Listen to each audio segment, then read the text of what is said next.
הרב גרוסמן אתמול, הייתי פה על טשטוש מלא והכל, הוא בא לתפילות ושם את המטבע, הרגשתי פתאום בום כזה, זיג כזה בראש, הרגשתי שהיה פה מישהו שרואה שהוא יתפלל מהחוזק שלו, מהנתינה שלו, מהאהבה, בשביל שבאמת נצליח לצאת מזה בשלום.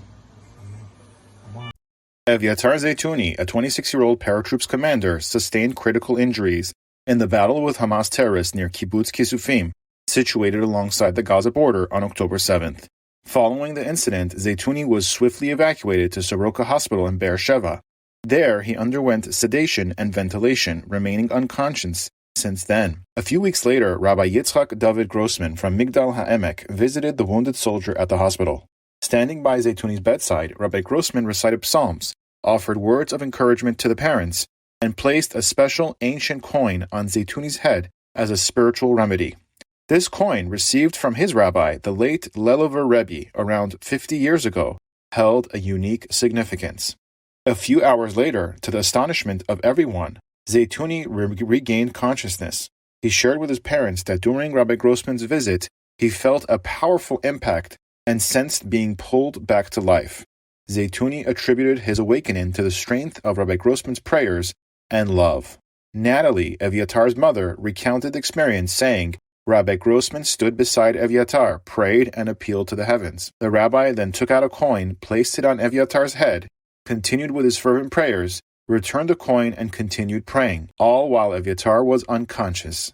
Yet upon waking up, he described feeling a thud, a boom. We've been in shock ever since.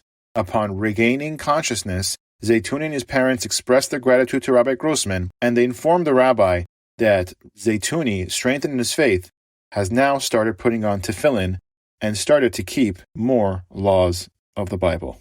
I would like to tell over another incredible story that happened with Rabbi Grossman in the Second Lebanon War. The following is a testimonial from a soldier that fought in the war. I remember the 2 weeks of near face-to-face combat, the confused orders and insufficient combat gear, the intense hunger, physical and emotional exhaustion, and toughest of all, the self-imposed silence and disassociation with our surroundings. Now is not the right time to complain. When it is over, we thought to ourselves, when the air raid sirens stop and we are out of these fatigues, we can talk and the truth will be known. When the news came that we were receiving a day off, our hearts soared. We suffered so much stress and hardship. Where would we go? How should we take full advantage of this gift? Rumors began to circulate that we were going to some school in Migdal HaEmek. This must be a joke. Who ordered 10 buses to bring us to some institution with some rabbi who is just going to try and brainwash us? Tired and emotionally drained, we got off the buses and stood face to face with an old world-looking Jew, complete with a white beard, side locks, and long jacket. So here it comes, I thought, the push to put on tefillin or to say prayers together, some day off. Boys, the rabbi's words thundered, I suggest that first thing you do is take a dip in the pool and freshen up. In the meantime, we will make you something to eat. In amazing simplicity, Rabbi Grossman heard in passing that the brigade was looking for a home for a day, and he immediately volunteered his campus. What's the problem? 600 soldiers? They should all come. Of course we have room. With the echoes of war from the battlefield still in our ears, it seemed like a mirage or hallucination. Soft music came from everywhere, and flowing water and greenery surrounded us. Within minutes, the tables were set with cold, refreshing watermelon, cakes, and beverages, followed by cheeses, fresh vegetables, and soft rolls. Then we heard, out of the pool, get dressed and eat something. We saw piles of new undergarments, 600 new undershirts, and underwear appeared as if out of nowhere, laid out on the tables for our choosing. Rabbi Grossman sat with us and laughed. Have a good time, boys. Have a great time. This evening, I will put on the most spectacular performance you have ever seen. I am not a religious person by any means, but I can't help but envision the first Jew, Abraham, standing and personally serving his guests perfectly, naturally, and without the slightest hint of condensation. He respected each individual and cared for all their needs. Like Abraham, Rabbi Grossman saw in this an obvious act of kindness, a mission of a good deed that had fallen into his hands. As the evening continued, we learned quickly that this was the essence of who Rabbi Grossman is and what he is all about. He loves everyone and accepts everyone as they are with all his heart and soul. Tell me, friends, I heard you are lacking different pieces of equipment. Do me a favor, here is a pencil and paper. Just write down everything you're missing and leave the paper on the table. That night, we enjoyed the entertainment and afterwards slept in soft beds and air-conditioned rooms. Like in a fairy tale, we awoke in the morning and could not believe our eyes. Mounds of gear, which we so desperately needed, had arrived at Migdal Or. Attached was a small note from Rabbi Grossman, "To my dear soldiers, from all my heart." Rabbi Grossman had personally raised over $60,000 worth of equipment from friends literally overnight. The essential equipment included ceramic bulletproof vests, helmets, canteens, knee pads, backpack water canteens, night vision goggles, toothbrushes, socks, and more. A few months before the war began, Rabbi Grossman had been offered a new Torah scroll for the main Migdal Or study hall by a generous friend of his in France.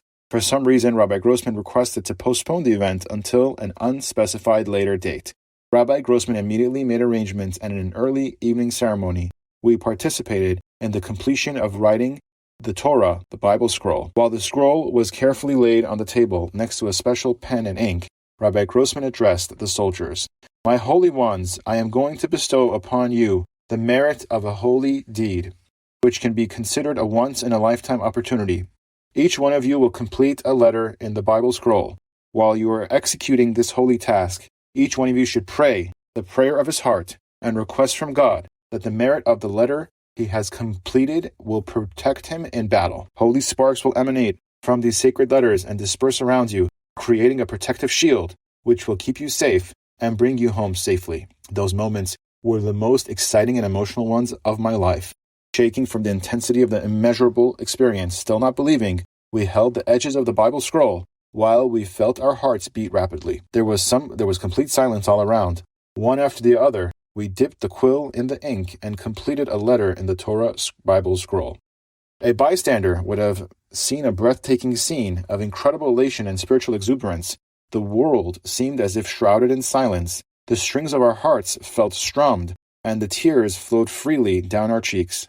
After the completion of the Bible, the ceremony continued. Leading the procession was a decorated car with multicolored lights strung all over it, with a crown of lights spinning around its roof. Following the car, bearers of a decorated canopy marched while people danced around it. Under the canopy, others held the Torah Bible scroll, which was clothed in white and crimson, with a silver crown at its top. 600 soldiers and thousands of the town residents marched and danced in the procession, a loudspeaker accompanying them, playing traditional Jewish music.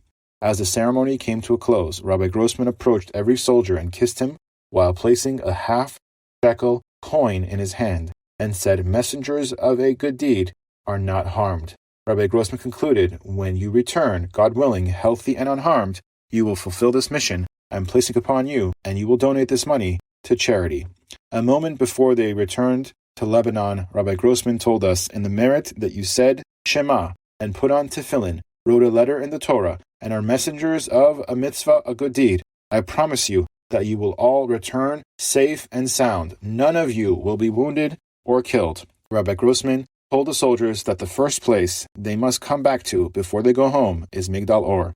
"We will thank God together, and from there we will say goodbye," he said. "Think of this as an emergency call-up. Do you accept?" The rabbi asked, and the commanding officer replied in the affirmative.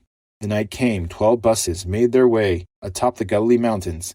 Heavy darkness engulfed us, yet behind, in the growing distance, a bright flame pierced in the night sky. In the midst of war and violence, we found love and an unending human compassion at Migdal Or and the welcoming arms of Rabbi Yitzchak Dovid Grossman. 2 weeks later, around midnight, Rabbi Grossman received a phone call.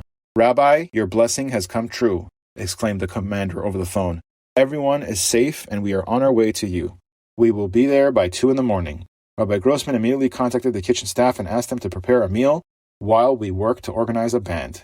At 2:30 a.m., the soldiers disembarked from the buses, each one carrying 60 kilograms of equipment on his back. The band started playing music, and the soldiers approached Rabbi Grossman, each one lovingly received with a hug and a kiss. This continued for 2 hours. I felt as I had never felt before, recalls Rabbi Grossman.